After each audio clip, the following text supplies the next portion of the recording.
మహోన్నతుడును మహామహిమ కలిగిన వాడైన త్రియేక దేవునికి స్తుతులు. యేసు దేవుని దివ్యనామంలో మీ అందరికీ నా యొక్క శుభవందనాలను తెలియజేయుచున్నాను. దేవుడు మనల్ని దీవించి ఆస్వాదించి అనుగ్రహించిన ఈ నూతన దినం బట్టి త్రియేక దేవునికి స్తుతి ఘనత మహిమ ప్రభావాలు చెల్లించున్నాను. నేటి ధ్యానం నిమిత్తమై పరిశుద్ధ గ్రంథం నుంచి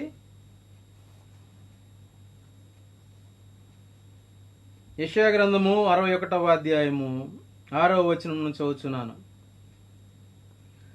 మీరు యెహోవాకు యాజకులనబడుదురు, వారు మా దేవుని పరిచారకులని మనుష్యులు మిమ్మును గురించి చెప్పుదురు. జనుల ఐశ్వర్యమును మీరు అనుభవింతురు, వారి ప్రభావమును పొంది అతిశయింతురు. దేవునికి స్తోత్రములు. ఈ యొక్క వాక్యాన్ని ధ్యానించడానికి ముందు మన వాక్యం యొక్క ముఖ్య అంశము ఏమిటి అంటే, విశ్వాసి ఓ విశ్వాసి, నీ యొక్క బాధ్యత ఏమి అయి ఉన్నది అనే అంశమును ధ్యానించున్నాం. ఈ లోకంలో ఒక్కొక్కరిని చూచినప్పుడు ఒక్కొక్కరికి ఒక్కొక్క బాధ్యత ఉంటూ ఉంటుంది. స్టూడెంట్కి స్టూడెంట్ బాధ్యత, ఆ ఉపాధ్యాయునికి తన యొక్క బాధ్యత, ఎవరిది వారిదే ఒక బాధ్యత, వారికి తగినట్టుగా ఉండడాన్ని గమనించున్నాం. మరి స్టూడెంట్ యొక్క విద్యార్థి యొక్క బాధ్యత ఆ ఉపాధ్యాయునిది కాదు, ఉపాధ్యాయుని యొక్క బాధ్యత ఆ ప్రిన్సిపల్ది కాదు. అలాగే నీవేమై ఉన్నావో, ఏ యొక్క కర్తవ్యాన్ని నిర్వర్తించున్నావో దానికి తగిన బాధ్యత కలిగి ఉండడాన్ని గమనించున్నాం. ఇది అందరికీ అంగీకారము. అందరూ దాన్ని శిరసా వహించి దాన్ని పరిపూర్ణము చేయిచు ఉండడాన్ని గమనించున్నాం ఈ లోక వ్యవస్థలో. అయితే అదే విధముగా దేవుని సన్నిధిలో దేవుని చేత పిలువబడిన జనాంగము, రక్షింపజేయబడిన జనాంగము, ఆయన ప్రజ అయ్యున్న విశ్వాసి జీవితంలో కూడా ఒక బాధ్యత ఉంది. ఆయన చిత్తములో ఒకటి అయి ఉన్నది. అది ఆ యొక్క బాధ్యతను నేడు ధ్యానించున్నాం. నీవు సువార్త చెప్తున్నావా అని ఎవరినైనా విశ్వాసిని అడిగితే అమ్మో భయము, లేదా ఆ యొక్క గిఫ్ట్ నాకు ఇవ్వలేదు, లేదు అంటే అమ్మో నా స్వరము బాగోదు, మోషేలాగా నేను అత్తివాడిని, ఆ యొక్క కారణాలు పరిశుద్ధ గ్రంథంలోంచి ఎక్స్క్యూజెస్ ఎన్నుకుంటూ వాటిని చెప్పుకుంటూ ఆ ఎక్స్క్యూజెస్ చాటున దాగుతూ జీవితాన్ని గడిపివేసే విశ్వాసులు అనేక మంది లోకంలో ఉంటూ ఉన్నారు. వారు వారి మాట ద్వారా, వారి యొక్క చేత ద్వారా వారు అవిశ్వాసులని ప్రకటించుకుంటున్నారని మీకు తెలియపరచడానికి సంతోషిస్తున్నాను. అది గమనించుకున్న వారు సరిదిద్దుకోవడం ద్వారా మంచి విశ్వాసులు కాగలరని ప్రోత్సహించుచూ ఉన్నాను. అయితే విశ్వాసి యొక్క జీవితంలో ఉండవలసినటువంటి ఒక ప్రాముఖ్యతని నేడు మనం ధ్యానించున్నాం. ఈ యొక్క వాక్య భాగంలో మీరు యెహోవాకు యాజకులనబడుదురు. ఇది యాజకుల గురించి చెప్తున్న మాట కాదు.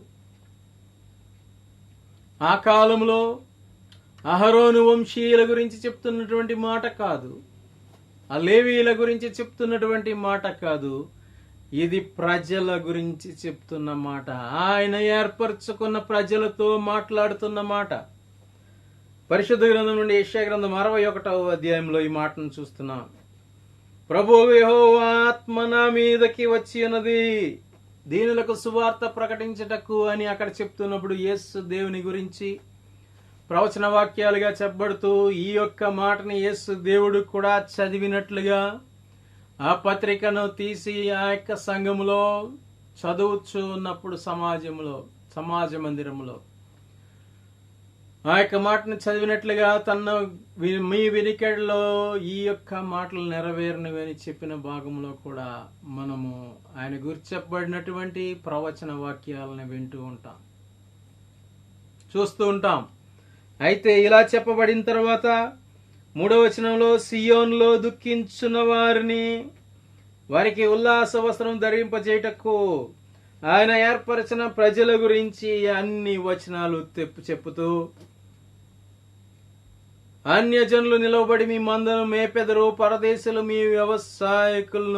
మీకు వ్యవసాయకులను మీ ద్రాక్ష తోటకు కాపరులు అగుదురు అని చెప్తూ, అక్కడ సమాజంలో ఆయన ఏర్పరచుకున్న వారిలో ఉన్న ప్రజలను గురించి చెప్తూ ఉన్నట్లుగా వారితోనే మాట్లాడుతూ చెప్పబడిన మాట, మీరు యెహోవాకు యాజకులనబడుదురు, వారు మా దేవుని పరిచారకులని మనుష్యులు మిమ్మును గూర్చి, అనగా ఆ లోకంలో ఉన్న జనులందరూ కూడా ఈ ఏర్పరచుకున్న జనుల గురించి చెప్పెదరు అనే మాటని చూస్తున్నాం. ఇక్కడ 2 మాటలు, పరిచారకులు, దేవుని పరిచారకులు, యెహోవాకు యాజకులు. ఈ మాటతో ఎవరైనా ఇంకా అభ్యంతరాన్ని వ్యక్తపరుస్తున్న ఎడల అటువంటి వారి కొరకు ఈ యొక్క వాక్యమును నమ్మలేక ఉన్న ఎడల అటువంటి వారి కొరకు మరొక మాటను జ్ఞాపకం చేస్తున్నాను. పరిశుద్ధ గ్రంథం నుంచి నిర్గమకాండము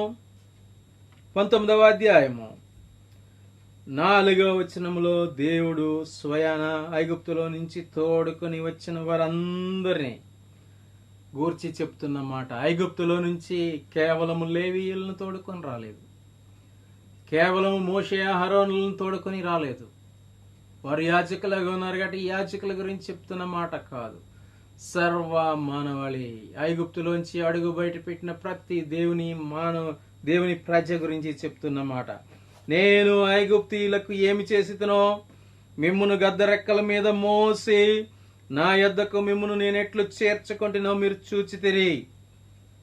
కాగా మీరు నా మాట శ్రద్ధగా విని నా నిబంధనలను అనుసరించి నడచిన ఎడల మీరు సమస్త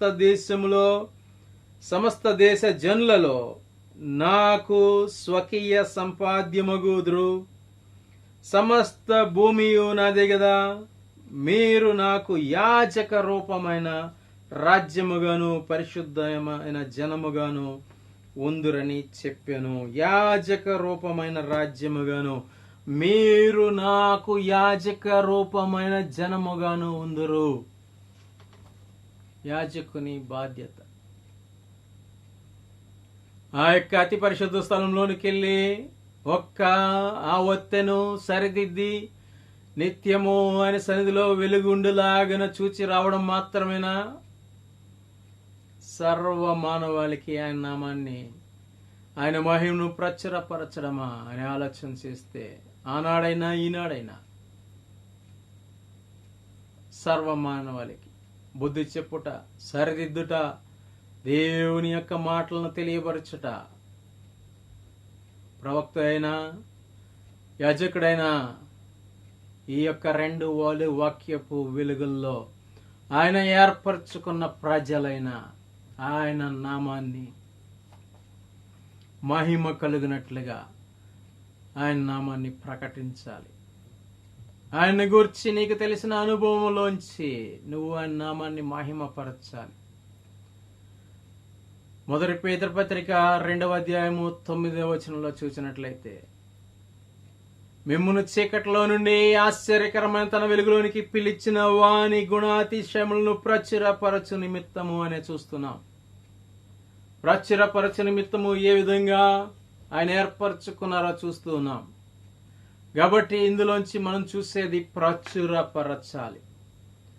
ఆయన గుణాతిశయాలను ప్రచురపరచాలి.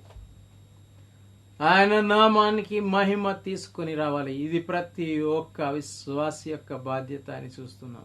అందుకు అనుగుణంగా ఏ విశ్వాసి ఉండడో, ఎవరైతే అందుకు అనుగుణంగా ఉండకుండా దేవునికి కేవలము తమ అవసరతల కొరకే దేవుని సన్నిధికి వస్తారో వారు విశ్వాసులు కాదని బాహాటంగా వాక్యము సెలవిచ్చుంది. కనుక ఈ వాక్యపు వెలుగులోంచి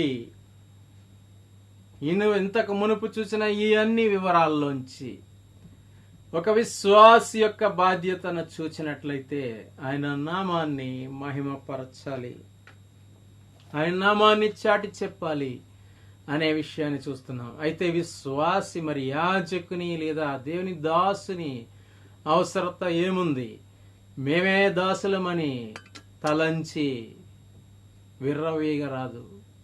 విశ్వాసి యొక్క బాధ్యతను గమనించినట్లయితే అందులో మొదటి భాగము నీ యొక్క పాత జీవితము ఏమై ఉన్నదో, నీవెవరై ఉన్నావో, ఏ విధంగా ఈ లోకములో దేవుని విడిచి జీవించి ఉన్నావో అది మొదటి ఘట్టముగా చూచున్నాం.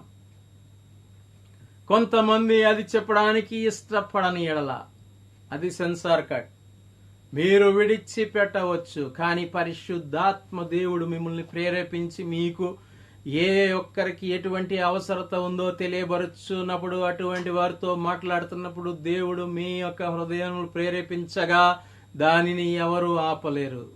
కనుక దేవునికి లోబడి ఆ యొక్క మొదటి ఘట్టము మనము ఏ విధంగా జీవించి ఉన్నాము అనేది ఆ విధమైన జీవితంలో జీవించున్న వారిని బలపరచడానికి ఆ ట్రాన్సిషన్ పీరియడ్ ని అనగా ఏ విధంగా జీవించి ఉన్నాము, ప్రస్తుతము ఏ విధంగా మారాము, దానికి కారణాలు దేవుని యొక్క కార్యం మీ జీవితంలో మొదట అంశముగా చూస్తున్నాం. అది ప్రకటించినా సరే అనేకులు దేవుని తెలుసుకుంటారు అనే మాటని చూస్తున్నాం. ఒక డ్రగ్ అడిక్ట్ అనగా ఆ యొక్క మారక ద్రవ్యాలు మత్తు మందులు నిరంతరం పుచ్చుకొని మరణము యొక్క అంచుల వరకు వెళ్ళినటువంటి వ్యక్తి తాను రక్షింపబడిన తర్వాత, యేసు దేవుని ద్వారా రక్షింపబడిన తర్వాత తాను తీసుకున్న నిర్ణయం ఏమిటి అంటే, నేను ఈ యొక్క ఎవరి మధ్యలో నివసించానో, ఏ యొక్క అలవాటు ద్వారా బానిసనయ్యి, ఏ అలవాటుకి బానిసనై జీవించానో వారి మధ్యన సువార్త చేస్తానంటూ తన అపీరెన్స్ ని వారి వలె మార్చుకుని, అనగా జుట్టు పొడుగ్గా పెంచుకొని ఇంకా ఏ విధంగా వారిని నమ్మించగలడో ఆ విధంగా తయారయ్యి వారి మధ్యలోనే ఉంటూ వారికి సువార్త ప్రకటించునని చెప్పడం గమనార్హకం. ఆ విధంగా నీ పాత జీవితము లాంటి జీవితంలో జీవించున్న వారిని నీవు ఉన్న స్థితి, నీ పాత స్థితి, నీ కొత్త స్థితి యొక్క కంపారిజన్ ఎలాగ జరిగింది అది చెప్పడం ద్వారా చీకటిలో నుంచి నిన్ను ఆశ్చర్యకరమైన తన వెలుగులోనికి పిలిచిన యేసు దేవుని యొక్క గుణమును, అతిశయములను, ఆయన యొక్క గొప్ప కార్యాలను మొదటి మెట్టుగా ప్రచురణ చేయడం ద్వారా నీ విశ్వాసిగా యొక్క బాధ్యతలో మొదటి మెట్టు నువ్వు ఎక్కుతున్నావని జ్ఞాపకం చేస్తున్నాను. గమనించాలని మిమ్మల్ని కోరుతూ ఉన్నాను. విశ్వాసి జీవితంలో రెండవ మెట్టు ఆ యొక్క మారిన నీవు, ఆ విధంగా నీవు ఆయన పిలుపునందుకొని పరిశుద్ధ జీవితం జీవించడానికి తీర్మానించుకొని జీవించున్న నీవు ఆయన నుండి ఎటువంటి మేలులు పొందుకున్నావో, ఎటువంటి గొప్ప ఆశ్చర్య కార్యాలు చూసావో, ఎటువంటి అద్భుతాలను అనుభవించావో, నేడు నీవు పొందుకున్న మేలుల్లోంచి ఆయన నుంచి అటువంటి మేలు ఆశించుచున్న వారికి, కోరుకుంటున్న వారికి, ఎదురు చూస్తున్న వారికి నీవు నీ అనుభవంలోంచి దేవుని నామ మహిమార్థమై ఆ యేసు దేవుని కార్యాలని చెప్పడం ద్వారా నీవు రెండవ మెట్టుని అధిరోహిస్తున్నావు. విశ్వాసి బాధ్యతలో రెండవ మెట్టును ఎక్కుతున్నావని జ్ఞాపకం చేయించున్నాను. ఆ విధంగా చేయవలసిన విశ్వాసులు నేడు మౌనముగా ఉండడం తగని పని, దేవుని చిత్తము కానిది, ఆయన చిత్తానికి లోబడని కార్యము మీలో ఉన్నది అని జ్ఞాపకం చేయించున్నాను. మూడవదిగా ఆశ్చర్య కార్యాలు, అద్భుత కార్యాలు పొందుకొని ఆయనలో ఎదిగిన నీవు, విశ్వాసములో బలపరచబడుచున్న నీవు దానికి ప్రతికూలమైనటువంటి పరిస్థితులు తలెత్తినప్పుడు కూడా నీ విశ్వాసంతో నువ్వు ఎలా జయించావో, ప్రార్థనతో నీవు ఎలాగ దేవుని సహాయాన్ని పొందుకున్నావో, నీవు ఏ విధంగా నేడు స్థిరుడవై స్థిరంగా బండ మీద కట్టబడిన ఇల్లు వలె ఆయనలో కొనసాగుతున్నావో చెప్పడం ద్వారా నీవు మూడవ బాధ్యత, విశ్వాసి బాధ్యతలో మూడవ మెట్టుని అధిరోహిస్తున్నావని జ్ఞాపకం చేస్తున్నాను. అలాగా ఇంకా ఎన్నో చెప్పవచ్చు, కానీ ఇంకొక విషయాన్ని, నీవు స్మరణించవలసిన పరిస్థితులు ఎన్నో వచ్చినా వాటన్నిటిలోంచి సజీవుడవై నేడు వర్ధిల్లుతున్న రీతి, ఆశీర్వదింపబడుతున్న రీతి, దేవుని చేత అత్యుత్తమంగా ఆశీర్వదింపబడి వర్ధిల్లుతున్న రీతిని చెప్పడం ద్వారా ఆయా ఏరియాల్లో ఎవరికి ఏ కొరత కలిగి ఉందో, ఆ యొక్క స్వస్థత అయ్యిందో, మరణకరమైన స్థితిలోంచి నీవు జీవములోనికి ఏ విధంగా నడిపించబడ్డావో నీ అనుభవాల్లో, వీటన్నిటినీ చెప్పడం ద్వారా నీవు ఆ యొక్క దేవుని తట్టు వారి విశ్వాసమును పెంచడానికి సాధనముగా వినియోగపడుతున్నావని, అటువంటి కార్యాలు వారు కూడా ఆశించిన వారై దేవుని ప్రార్థించడానికి వారిని పురికొల్పుతున్నావని, వారిని బలపరుచుతున్నావని, వారు రక్షింపబడడానికి ఒక బాటను వేయుచున్నావని జ్ఞాపకం చేయుచున్నాను. అటువంటి వారిలో ఉదాహరణగా పరిశుద్ధ గ్రంథం నుండి అపోస్తలుడైన పౌలును చూచినట్లయితే, అపోస్తలుడైన పౌలు చేయుచున్నటువంటి కార్యములు ఒకసారి జ్ఞాపకం చేసుకుంటే, ఆ యొక్క సైనికుడై సైనికుల మీద అధిపతిగా బాధ్యత వహించి అనేకుల్ని బంధించడానికి, జైలుకు పంపడానికి, శిక్షించడానికి, హింసించడానికి, హతమార్చడానికి ఆ యొక్క అధికార పత్రికను పొందుకున్నవాడై ప్రయాణమవుతున్న ఆ యొక్క సౌలును చూసినట్లయితే, దేవుని చేత దర్శనం పొంది ఆ యొక్క అధికార బలము చేత వచ్చిన ఆ యొక్క గుర్రము మీద నుంచి కిందన పడి దేవుని చేత వర్తమానం పొందుకున్నవాడై వెళ్ళి ఆ శిష్యుల్లో 11 మందిలో ఎవడు ఉత్తముడో, తనకు అనుకూలమైన వాడెవడో ఆ శిష్యుడిని ఎంచుకొని అతని దగ్గర యేసు క్రీస్తు ప్రభు శిష్యులు వారై ఉంటుండగా శిష్యునికి శిష్యుని వలె అతడు శిష్యరికం చేయలేదు గాని దేవుని చేత ఆజ్ఞ పొందినవాడై తాను ఏ విధంగా రక్షింపబడ్డాడో జనులు నమ్మకపోయినప్పటికీ, ఎందుకనగా నిన్నటి వరకు మమ్మల్ని హింసించడానికి వెదికిన వాడు మమ్మల్ని బంధించడానికి కుయుక్తితో వచ్చాడనే తలంపే కలిగి ఉంటారని ఎరిగినప్పటికీ కూడా వెళ్ళొచ్చు ప్రతి ఒక్కరిని తన సాక్ష్యముతో బలపరిచినట్లుగా చూస్తున్నాం.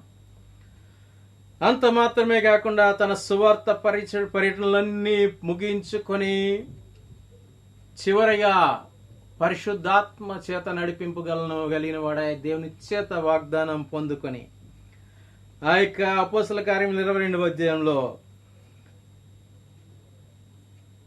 బయలుదేరి ఆ యొక్క యెరూషలేము తర్వాత రోమునకు వెళ్ళి తనను గూర్చి సాక్ష్యము చెప్పవలనని ఆ దేశమంతటి ముందు నిలుచున్న మాటలను గమనించినట్లయితే 22వ అధ్యాయంలో మొదలు పెడుతూ ఉన్నాడు తన పురాతన జీవితాన్ని. నేను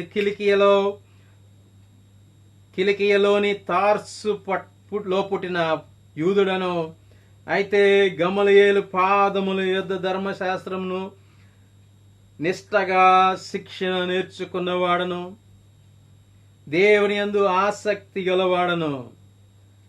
ఈ మార్గములో అనగా యేసు క్రీస్తు ప్రభు మార్గంలో ఉన్న స్త్రీలను పురుషులను బంధించి హింసించి మరణమునకు అప్పగించిన వాడను అంటూ తన పాత జీవితమును ఏ విధంగా రక్షింపబడ్డాడో ఆ జీవితమును ఏ విధంగా కొనసాగుతున్నాడో తన యాత్రలు ముగించుకొని ప్రాణమునైనా ఇవ్వడానికి సిద్ధపడి వెళ్తూ ఆ యెరూషలేములోను అక్కడ సాక్ష్యం చెప్పిన తర్వాత అదే సాక్ష్యాన్ని తిరిగి రోములో చెప్పాలని దేవుని ఆత్మచేత ఆత్మపూర్ణై నడిపించబడుతూ తిరిగి తన పుట్టు పూర్వత్రాలు మొదలుకొని తన యొక్క సాక్ష్యమును ఆ యొక్క రోములో చెప్తున్నట్లుగా అందులో భాగంగా 23వ అధ్యాయంలో మహాసభను చేరి అక్కడ ప్రధాన యాజకుని సమక్షములో మరి తన యొక్క జీవితంలో జరిగిన కార్యాలను చాటి చెప్తున్నట్లుగా 24వ అధ్యాయంలో ఫేలిక్స్ ముందు ఆ యొక్క కార్యములను చెప్పుచున్నట్లుగా 25వ అధ్యాయంలో ఫేస్తు ముందు 26వ అధ్యాయంలో అగ్రిప్ప ముందు పౌలు తన సాక్ష్యములను వివిధ సార్లు మరి విసుగొచ్చేందాక చెప్పుతూ అనేకులు రక్షింపబడడానికి కారకుడైనట్లుగా అనేకులైన నామ మహిమను తెలుసుకోవడానికి ఆయన నామాన్ని తెలుసుకోవడానికి ఆయన ఆశ్చర్యకార్యాలను తెలుసుకోవడానికి ఆయన మహిమను తెలుసుకోవడానికి మానవాతీతమైన కార్యాలు అద్భుత కార్యాలు ఆశ్చర్య కార్యాలను తెలుసుకోవడానికి సాధనంగా వాడబడినట్లుగా అది దేవుని ఆత్మ చేత యేసు దేవుని చేత అతడు పొందుకున్నట్లుగా మనము గ్రహించగలుగుతున్నాము లిఖిత పూర్వకంగా చూడగలుగుతున్నాం అది దేవుని చిత్తమని ఈ యొక్క భాగముల నుండి గ్రహించగలుగుతున్నాం అటువంటి దేవుని చిత్తము నీ యొక్క జీవితంలో నెరవేరుతూ ఉందా? అమ్మో నేను చెప్పను, నేను మాట్లాడను, నా లోపము అని అంటున్నప్పుడు అది దుష్టుని యొక్క ప్రభావమని దేవుడు పిరికితనం గల ఆత్మను నీలో ఉంచలేదు గాని ఆ ధైర్యంతో ఆయన నామాన్ని మహిమపరచడానికి ఆయన ధైర్యమును ఇచ్చే ఆత్మతో నిన్ను నింపి ఉన్నారని గ్రహించి నీవు చెప్తున్నది ఏ బోధో కాదు, వాక్యమును వివరించడమో కాదు, అది యాజకులు అనగా నీపై ఉన్నటువంటి అధిపతుల బాధ్యత. కానీ నీ అనుభవములో నుంచి, నీవు అనుభవించిన దానిలో నుంచి, నీవు ఎందులో అయితే పాత జీవితంలో ఉన్నావో అందులో నుంచి నూతన జీవితంలోనికి ఎలాగొచ్చావో ఇది నీకు మాత్రమే సాధ్యము. నీ పై అధిపతిగా ఉన్నటువంటి నీ యొక్క యాజకుడు కూడా, ఆ యొక్క దేవుని దాసుడు కూడా చెప్పలేని నీ యొక్క యూనిక్ ఏరియా, నీ యొక్క ప్రత్యేకమైనటువంటి ఏరియా అని జ్ఞాపకం చేయుచున్నాను. ఒకవేళ ప్రపంచంలో 800 బిలియన్ల జనాభా ఉన్నట్టుగా రౌండ్ ఫిగర్ నెంబర్ తీసుకొని అందులో అందరూ రక్షింపబడిన ప్రతి ఒక్కరి జీవితము ఒక unique work, unique wonderful work of God అని, దేవుని యొక్క అద్భుతమైన ప్రత్యేకమైనటువంటి, అది నీకు మాత్రమే చెప్పసఖ్యం అయ్యేటటువంటి గొప్ప దేవుని కార్యముగా చూడగలుగుతున్నాం. కాబట్టి నీ పక్షంగా మరొకరు చెప్పిన దాంట్లో ఆ అనుభవం ఉండదు, ఆ దానిలో అందులో శక్తి నిండి ఉండదు. కనుక నీవు దేవుని మహిమపరచవలసిన చోట మహిమపరచకపోతే దేవుని మహిమపరచని వారి గురించి చెప్తున్న వాక్యాన్ని జ్ఞాపకం చేసుకుంటే ఆయనని జనులు మహిమపరచని ఎడల రాళ్లు నోరు తెరిచి స్తుతిస్తాయని వాక్యం చూస్తున్నాం. కాబట్టి నీవు అవిధేయుడిగానో అవిధేయురాలిగానో ఉండిపోతావా, లేక నీ తోటి సహోదరులు, లేక నీ యొక్క తోటి మానవులు, నీ యొక్క సన్నిహితుల మధ్యలో ఆయన నామాన్ని చీకటిలో నుండి ఆశ్చర్యకరమైన తన వెలుగులోనికి పిలిచిన వాని గుణాతిశయాలను ప్రాచుర్యపరచడానికి నీ నడుము కట్టుకొని ఆయన చిత్తాన్ని నెరవేరుస్తావా? ఒక ప్రేమను గురించి ఆలోచన చేసినట్లయితే, ప్రేమను గురించి దేవుడు చెప్తున్న మాట, మీరు నన్ను ఎన్నుకొనలేదు, మీరు నన్ను ఏర్పరచుకొనలేదు, మీరు నన్ను ప్రేమించలేదు, కానీ ఇంకనూ మీరు పాపములో ఉండగానే నేనే మిమ్మును ప్రేమించి మీ కొరకు నా ప్రాణమును పెట్టాననే మాటని దేవుడు సెలవిస్తున్నారు. అనగా ఒక ప్రియుని గురించి, నీ యొక్క ప్రాణమును నీ కొరకు ప్రాణం పెట్టి నిన్ను ప్రాణముగా ప్రేమించున్న నీ యొక్క అద్వితీయ దేవుని గురించి నీవు చెప్పేదేమై ఉంది? ఈ లోకములో ఒక ఆశ్చర్యమైన సంఘటన, అద్భుతమైన సంఘటన, ఒక మరి ప్రియుని గురించి నీ యొక్క హృదయంలో ఉన్న ప్రతి మాట, ప్రతి ఎక్స్ప్లెనేషన్, ప్రతి భావము వర్ణించడానికి, వివరించడానికి అవతల వారు అయిష్టత చూపుతున్నా, చెవులు మూసుకున్నా నీవు వారికి బలవంతంగా వినిపిస్తావే. జనులు బలవంతంగా వినిపిస్తుంటారే. అటువంటి నిన్ను ప్రేమించున్న నీ దేవుడు నిన్ను ప్రేమించి నిన్ను చీకటిలో నుంచి తన ఆశ్చర్యకరమైన వెలుగులోనికి తీసుకుని వచ్చినప్పుడు నీవు ఆ ప్రేమను పొందుతూ ఉన్న ఎడల, ఆ ప్రేమకు విలువ ఇచ్చిన ఎడల, ఆయనను ప్రేమించు ఉన్న ఎడల, ఆ ప్రేమను గురించి మరి విస్తారంగా చెప్పే శక్తి నీలో ఆయన ద్వారా పుడతాది అనే మాటను జ్ఞాపకం చేస్తున్నాను. కాబట్టి ఆయన ప్రేమించడం అనేది ముఖ్యము. ఆయన ప్రేమించినప్పుడు ఆయన యొక్క ప్రేమను, ఆయన యొక్క కార్యాలను చాటి చెప్పడం ముఖ్యము. అది నీ అనుభవములోంచి చాటి చెప్పడము నీకే సాధ్యమవుతుంది అనేది మరి ఎంతో ముఖ్యము. కనుక నీవు ఒకవేళ నోరు మూసుకుని ఉంటే ఆ యొక్క ఏరియా మిస్ అవుతుంది అనేది గమనించాలని నేడు జ్ఞాపకం చేస్తున్నాను. కాబట్టి ఆయన నీ ద్వారా కాకపోతే ఏ దిక్కు నుంచైనా రక్షణ వారికి కలిగిస్తారు, కానీ నీ జీవితంలో ఆయన చిత్తమయ్యున్నది నెరవేర్చడం ద్వారా నీకు ఆశీర్వాదం. దాన్ని విడిచి దూరంగా నీవు పారిపోవడం ద్వారా, ఆయన చిత్తాన్ని నెరవేర్చకపోవడం ద్వారా, ఆయన చిత్తం మరే దిక్కు నుంచి అన్న వారి జీవితంలో, రక్షింపబడవలసిన వారి జీవితంలో, అవసరత ఉన్న వారి జీవితంలో అది కలుగుతుంది. గాని నీకు అది నష్టముగా, నువ్వు నిర్లక్ష్యపరచిందిగా, నువ్వు కోల్పోయినదిగా మిగిలిపోతుందని జ్ఞాపకం చేస్తూ ఈ ధ్యానాన్ని ముగిస్తున్నాను. కాబట్టి ఆ విధంగా జీవించిన వారందరిని బట్టి త్రియేక దేవునికి స్తుతి, ఘనత, మహిమ, ప్రభావాలు చెల్లించున్నాను. ఆ విధంగా జీవించడానికి తీర్మానం తీర్చుకున్న మీ అందరినీ బలపరచు. అందరము ఏకముగా ఆయనలో ఆయన నామ మహిమను చెల్లించచ్చు, ఆయన నామమునకు మహిమను చెల్లించచ్చు, కొనసాగడానికి బలపరచు.